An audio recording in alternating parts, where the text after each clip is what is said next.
मित्रांनो नमस्कार। जय महाराष्ट्र। भारतीय जनता पक्षासाठी अतिशय धक्कादायक बातमी। विधानसभेच्या निवडणुकीच्या तोंडावरतीच अनेक धक्के भारतीय जनता पक्षाला बसू लागलेले आहे। यातच अमित शहा यांनी थेट शरद पवार आणि उद्धव ठाकरे यांना संपवून राजकारणातून हद्दपार करा अशी घोषणा आणि असा सल्ला भारतीय जनता पक्षाच्या कार्यकर्त्याला दिलेला आहे। महाराष्ट्रातील जनता याच सल्ल्याला आता उलट करण्याच्या तयारीत आहेत।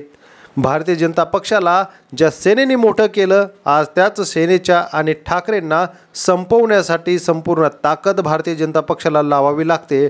मात्र जनतेने लोकसभेला चांगलाच धडा शिकवलेला आहे। लोकसभेच्या निकालानंतर अनेक दिग्गजांचे धाबे दणलेले आहेत आणि विधानसभेच्या निवडणुकीच्या वेळी आता मात्र पक्षांतर करण्याच्या जोरदार हालचाली सुरू आहेत। आज ठाकरेंकडे आमदार खासदार जरी कमी असले तरी मात्र राज्यात ठाकरेंचीच हवा सध्या सुरू असल्याचं भाजपच्या सर्वेमध्ये उघड झालेलं आहे। त्यामुळे ठाकरेंनी चांगलाच भाजपला घाम फोडलेला आहे। केंद्रीय मंत्री अमित शहा आणि मोदी यांना सारखे महाराष्ट्र दौरे करण्यासाठी ठाकरेंनीच भाग पाडलेला आहे। तर दुसरीकडे शरद पवार यांनी भारतीय जनता पक्षाला घामच फोडलेला आहे। राष्ट्रवादी पक्ष संपूर्ण अजित पवारांच्या ताब्यात दिला आणि त्यानंतर राज्यातील वातावरण शरद पवारांनी ढवळून काढलेलं आहे।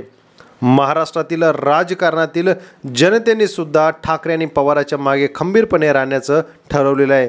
अशातच आता भारतीय जनता पक्षाला मोठा धक्का बसलेला आहे।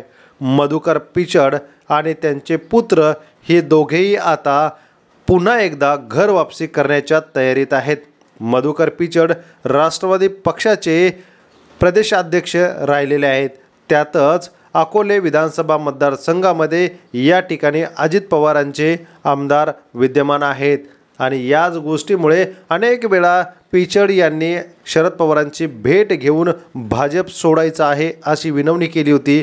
मात्र आता त्यांचा प्रवेश जवळपास निश्चित मानला जातोय।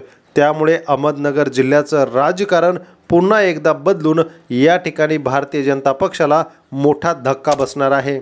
मधुकर पिचड यांची ताकद अकोले विधानसभा नगर जिल्ह्यातही आहे। त्यामुळे भारतीय जनता पक्षाला हा मोठा धक्का मानला जातोय। धन्यवाद। जय महाराष्ट्र।